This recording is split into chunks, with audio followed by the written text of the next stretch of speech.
li ngeen ko bëggee la ñu koy defee c'est vrai que particularité bi mooy joxe ay couleur ci biir kër yi waxtaan leen reetaan leen saafonte leen prenez toujours les choses du bon côté ndax ça peut faire beaucoup de bien di waxtaan ak say mbokk waxtaan ak say xarit boole ci ay reetaan loolu defe naa dina tax sax ñu fàtte crise coronavirus bi la nga xam ne tey dama tiit Mamadou Ndiaye bi ma déggee ne waa OMS ne lim bi ñu am tey depuis que pandémie bi commencé ñu ngi koy doog a gis di ko doog a dégg waa organisation mondiale de la santé et finalement moi j'ai peur ragalatuma pour Sénégal kese mais j'ai peur pour le monde entier. mais lim bi moo yéeme sax d'ailleurs moo tax ñu def alerte bu rëy daal ne tey jii moo nekk lim bi nga xamante ni chiffres yi nga xam ne en 24 heures jamais atteint mooy 106 000 nouveaux cas ci monde bi yëpp boo ko dajalee mu nekk lu yéeme li nga xamante ni waa OMS tey dañu génn gannaaw alerte yi ñu doon def chaque jour wala chaque semaine ñu def ay alerte ci li nga xamante ne mooy pandémie bi di Covid 19 tey nag mu ne dañoo atteindre benn lim bi nga xamante ni daanaka musuñu fa yegg ci en 24 heures 106 000 nouveaux cas mu nekk lu bees li nga xamante ni ñu ngi koy doog a noté ci àddina bi yëpp mu nekk nag loo xamante ni xaw na jaaxal ñi nga xamante ni ñoo ŋànk mbirum santé bi di waa OMS mais surtout dëkk yi nga xamante ni actuellement petit à petit ñu ngi déconfiné entre temps boo xoolee Europe ak Afrique bi pareillement ak yeneen dëkk yi nga xamante ni gis nañ ni situation bi compliqué na fi gën a compliqué nag Pape Cheikh mooy Brésil actuellement foofu nga xamante ni actuellement ngandam équation mën nañ ko wax boo xamante ni Jair Bolsonaro bi nga xamante ni actuellement ba tey gëmul ni yëf yi lu am la wala li nga xamante ni mooy situation bi ni mu koy gérer ak crise ba fa am ci diggante ministre de la santé yeeg ci en 3 semaines mu dàq fi ñaari ministre de la santé situation bi compliqué ci foofu xam naa moo gën a yokk lim bi sax nag d'ailleurs bërki démb lañu atteindre loo xamante ni 1000 décès en 24 heures lu yéeme loo xamante xew na Brésil moom nag situation bi moo tax chiffres yi gën a yéeg actuellement ci monde bi bi dara safu ko bi affaire bi tàmbalee ñu ne confinement mu ne feebar bi existé wul. continuer de vivre comme vous voulez. gis nga fii ci monde bi dëkk yi ñi nga xamante ne ñuy jàpp nañoo am doole wala ñi nga xam seen population dafa bari. depuis début pandémie bi gëmuñu affaire bi boo xoolee Brésil boobu moo mujjee mën naa xalaat Angleterre États-Unis pareil situation bi ba léegi dafa compliqué. mais ba tey njiit yi ñi maanaam ñi nga xamante ne ñooy dirigeants yi ba tey duñu accepter affronter les choses comme ni ñu ko wax bal bi dañ koy renvoyer rek mi ngi parfois ñu ne tey Chine. dañ koy porter dañ koy yóbbu fi nga xamante ni ci kanamu yoon la wala génn OMS situation yi nga xamante ni compliqué na actuellement daal mën naa wax ni pandémie bi daal tiital na bépp dirigeant monde bi yëpp mën naa wax ni li ñu doon njort nag ci Afrique alerté woon nañ bu yàggul daan ne bu ñu moytuwul yëf yi dina fi def ravage mais booba léegi situation bi ba tey nag Afrique nag quoi qu'on puisse dire actuellement mi ngi koy gérer. yàlla baax na yàlla na fi gaaw jóge rek et puis bu leen fàtte mesures barrières yi na ngeen ko gën respecté port du masque bi mooy bonus bi waaye dafa am yu ko jiitu muy yokku cet gi ça veut pas dire que dañoo salté set nañu évidemment mais comme nee ñu virus bi moom fu mu taxaw peut-être saabu mën na ko dindi gel solution alcool bi mën na koo dindi donc na ngeen ko gën a respecté masque yi nag c'est vrai que fii ci Ndakaaru ñu ngi gis ñun ñi fi dëkk ne ñëpp a ngi koy takk inspecteur Ndoye Bane laa bëggoon fekk ca beneen studio ba moom mu wax ma nga xam ni daanaka dëkk yëpp lay dem est-ce que bu demee ci région yi nit yi ñu ngi respecté port du masque xam naa loolu il va en parler tout à l'heure fekk ñu takkal ko micro mais wan leen ma ko yaaw bi nga ñëwee ba tey gis nga Ndoye yow mos ngeen gisante yaa ak moom bi nga ko gisee découragé woo entre nous wax ma déedéet Ndoye sama xarit la sama mag la Pape bàyyi roube bi est-ce que ñu bi ko gisee na découragé mais bàyyi waaw léegi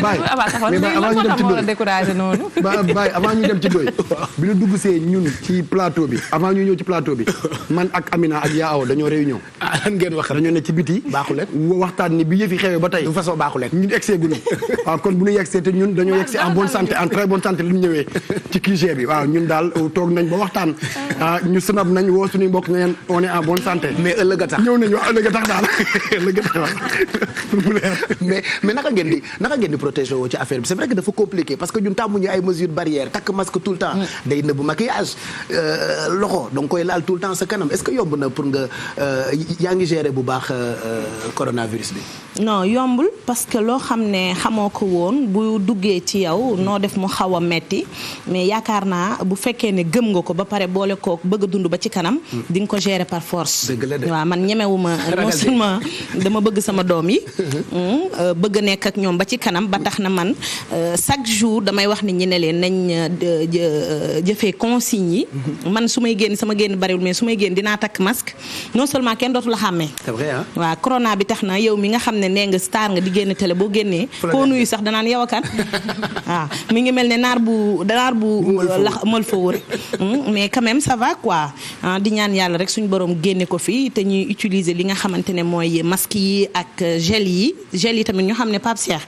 du day nekk di faj corona pour bu fekkee da ngay génn la parce que gel bi waru durer ci sa loxo 3 heures de temps parce que bu continuer ci sa loxo mën na ñaqal sa loxo te loolu mën na jur yeneen microbe ndox ak saabu bee gën sax fuuf du moroom ba tax na kon ñu bàyyi ci xel di ñaan yàlla suñ borom gaaw jële ko fi ñi nga xam ne fo lañ ko jàppee nag ñu xam ne lii du caaxaan du fo donc finalement c'est compliqué waaw Pape bon xam nga ñun nag par rapport ak man liggéey bi may liggéey ci weeru koor bi donc tout le temps chaque jour ñu ngi tournage voilà ñu ngi dem et tout donc ñu ngi jël vraiment précaution yi nga xamante ne moo ci war ñu ngi takk masque tout le temps ñu ngi ak suñu ay gel te TFM ngay jógee déedéet Pape bul wax loolu TFM mën naa xëy weer bi bu fi dugg weer bi sax mën naa ne ñaari yoon laa fi ñëw c'est vrai que def naa émission nag ak suñu xarit Kouthia vraiment ñu koy ñaanal yàlla na yàlla fëgg boppam waaw kañ nga def émission bu njëkk bi. juste la veille avant weeru koor bi. parce que dama defoon calcul quoi. c'était un vendredi. fi may defee calcul rek sama téléphone bi sonné ma gis sa tur ma ignoré coup de fil bi parce que pour man da nga def calcul ba pare ni ma woo nan la demee waaw. ay xaw ngaa jooy de. boo yoree njaboot gi rek. boo njabootee faaw nga jooy. te yow macha allah ndey ji séex nga. lu ñu wax il faut que nga nërmelu. waaye bu ko corona bi ne woon hop mu bàyyee ñu ko daw xam naa ko daw rek la mën. Pape tey maa bàyyi noonu. waaw nañ bàyyi noonu bàyyi Cheikh. bala ma laa yaa ma gën. man it ragalu ma de. Pape message yaa ngi fi de. xola def naa ko de. mais ci plateau télé lañ nekk de lii du biir kër de. bàyyi mu kon de. yére yu tilim yi ci biir kër gi la ñu koy fóotee. waaw moo gën a rafet de ba pare vraiment moom ku ragal dafa njaboot moo tax. moom Bouba vraiment ragalul sax dafa njaboot mais Abba yow yaa ngi rassemblement parce que yaa ngi tourner tous les jours. waaw man comme yow rek xam nga comme ni nga nekkee ci QG gi noonu laa nekkee ci tournage mais tamit ba tey ñu ngi jël suñu ay précautions ñu ngi topp ci consignes yi donc damay wax rek ñi koy fowee man damaa gis damaa gis ay américains ay boy lañ yuy dugg ci hôpitaux yi di filmer naan affaire bi amul ñaari nit a fi nekk ñett nit a fi nekk ma gis ñu koy partager suñu WhatsApp yeeg yooyu ma xalaat ni rek ñun mën nañ koo gëm wala mu yóbbu ñu foo xam ne ñun duñu comprendre feebar baa ngi fi de feebar baa ngi fi te am na man damay xalaat suñu yaay yi surtout man mi nga xam ni dama am yaay mu nekk mag nekk ci banlieue bi donc am ay sët ñuy dugg di xam nga yooyu genre nanu respecté consignes yi xeex lii mu jugee fi ñun lii lañu xamul tey Amina toog fii Buuba toog fee 3 mètres dox seen diggante tey benn Abba mënul jug dem ci kaw Baye Cheikh xam nga jigéen ko déranger ñun lii xamuñu ko donc nañu xeex lii mu dem ñu continuer ci li ñu nekkoon ñu continuer ci li ñu nekkoon quand même nañ ko xeex rek quoi boo amee collègue bu mel ni yaaw da nga koy bëgg accolade waaw xam nga man Baye man bu yoon doon Baye xam nga man bu yoon doon yoon rek mooy man bu yoon doon yoon rek mooy Baye man damay ñëw fii taxaw saafonteeg kii ñëw taxaw fii Baye saafonteeg yow waaw defal nii ñëw fii ci Amina mais laalu ma la man aw ma confiance ci yow de man maa gën a ñàkk confiance mais doo ko mën kenn mënatul loolu Baye en tout cas réew mi dafa metti mais fan la bët di wéree finalement est-ce que duñu vivre avec comme les autorités yi di ko mais man pour rien ne sera plus comme avant mais vivre avec bi loolu c'est une réalité maintenant balaa ngay dund ak dara da nga koy xam parce que pour man ci fi ñu toll nii mooy dañuy jàng di xam feebar bi parce que pour man vivre avec dañuy anticiper trop si baisser les bras il faut ñu xam docteurs yi xam mutation yi nga xam ne feebar bi mi ngi koy am c'est important parce que docteurs yi ba léegi maîtriser wuñu nan la feebar bi di ubbee ko donc voilà donc je pense que fii ak peut-être fin de l'année fii ak mois de décembre gars yi dañu peut-être am beaucoup plus de matières yi ñu xam ne mën lañu sukkandiku après ñu doog a envisager vivre avec mais dafa am loo xam ne xam nga pour man ay communication dafa grave am na noo xam ne soo ko waxee rek mën nga inciter nit ñi ñu xaw a bàyyi seen ko mooy naa comme nii la demee naa dund ak moom mooy li yàlla bay nit bul bàyyeeku bu kenn bàyyeeku voilà donc pour man bu ñuy communiquer dañu war a def très attention parce que boo nee nañu dund ak moom comme ça nit ñi tem ñu ne ok ça c'est la réalité alors que du rek dund ak moom c'est-à-dire que waruñu dund ak moom dañ ko war a sorel waruñu jege te loolu pour ñu mun ko il faut ñu am éléments yi de base yi donc pour le moment nañ ko jàpp ne feebar bu bees bu ñëw la te ñëpp dañ ko war a moytu mais bu ñu teel a ne bon nii la demee nii lay continuer donte mesures yi assouplir nañu ko wàññi nañu yokk nañu léegi couvre-feu bi 21h lay tàmbali am na ay marché yoo xamante ni léegi may nañ leen ñu tëj 19h mais loolu ça veut pas dire que feebar bi dañ na mu ngi fi ba tey waaw mi ngi fi ba tey ba pare xam nga Pape xam nga nit yi dëkk day dox économie day dox nit ñi dañuy war a dund dañu war a kii parce que lu feebar metti bu duré 6 mois ci dëkk benn dëkk attanu ko donc gars yi je ne pense pas que ñu ubbi parce que dañu bëgg ubbi dañu ubbi parce que il faut que nit ñi survivre maintenant nit ñi seen bopp bu ñu ubbee ñoom ñoo war a tëj seen bopp ak feebar bi pour man nit ñi il faut ñu déggee ko noonu il faut ñu bu ñu nee ubbi nañu ça ne veut pas dire que demal fii mooy que yow jox ci la ñu war a gën a moytos on te met devant tes responsabilités donc je pense que bu ko nit ñi jàppee noonu ñu teel a xam que ni ouverture bi soññ la pour que nga gën a def attention c'est vrai que voici la phrase on nous a mis devant nos responsabilités donc nu ku ne jël ay responsabilités am et puis yàlla baax na espérons que affaire bi dina fi gaaw dañ vivre avec ça est compliqué mais yàlla baax na de toute façon mu ngi fi moom Covid-19 et comme Mamadou Ndiaye ni mu ko waxee léegi nii waa OMS sax tey dañoo jaaxle parce que lim bi ñu am musuñu koo am ci bi pandémie bi tàmbalee ba tey inspecteur Ndoye Bane ñu ngi lay nuyu yaa ngi ci biir dëkk bi boobu ba tey yaa ngi dem est-ce que constat bi nga def ci dëkk yi ngay romb biir Sénégal nit yi ñu ngi respecter mesures barrières yi. jaajëf Pape Cheikh maa ngi lay nuyu di nuyu ñi ci plateau bi yëpp ñoom Aba yaa Awa Poté Alaaji Bouba ñoom ñëpp ñu ngi leen di ziar bu baax a baax di ziar Oustaz Assane ak sa invité yi comme ni nga ko waxee rek bërki démb def nañ presque tour bu rëy départ nañ Dakar jaar Mbour jaar Kaolack dem Kaffrine jóge Kaffrine dem fanaani Tamba xëy dem Kolda def Kolda ñetti fan jóge fa jaar Jalle Marari jaar Diaobé marché Diaobé nga xam ne dañ ko tëjoon jóge fa jaru croisement jaaru ba dugg biir Gambie génn fekk fa lewaat Paoskoto Nioro ba ñëwaat Ndakaaru mais Pape Cheikh man li ma gis man daf maa tiital parce que Dakar sax soo génnee ci mbedd yi di nga gis ñëpp di sol masque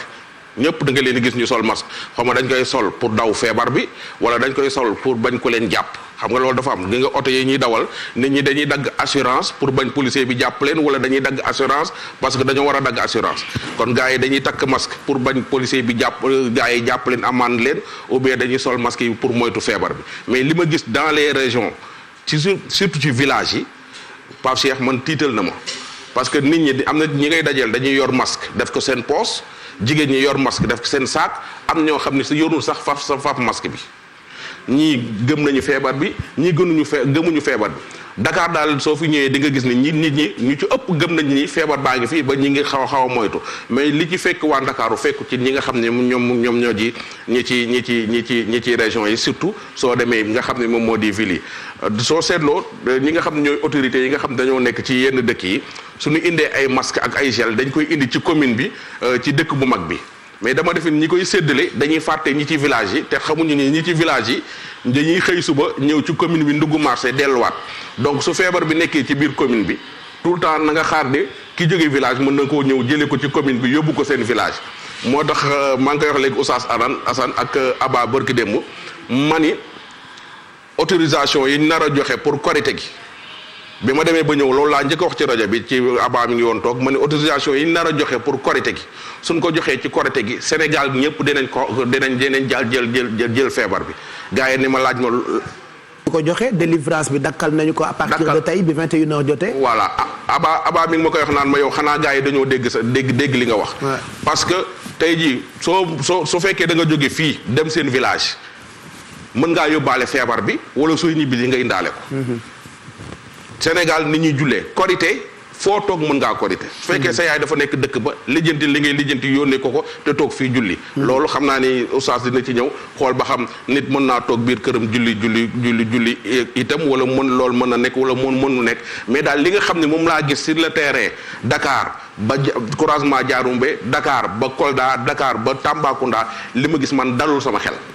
wax dëgg yàlla suñu defaraatul toogaay yi waxoon naa fi tamit ni leen suñu changé wul suñu comportement yi feebar bi dina fi tabaskee waxuma la sax tabaskee waaye dina fi 31 décembre parce que suñu comportement yi ñu ma gis ci dëkk bi wax dëgg yàlla tiital na ma man ku xama ku tiitul waaye man tiit naa ci Alaaji Baye Cheikh. voilà dama foogoon ni am na loon ci mën a woon sax. waaw am na def naa ci benn reportage. lu tax tegoo ko yow it. waaw reportage bi mi ngeeg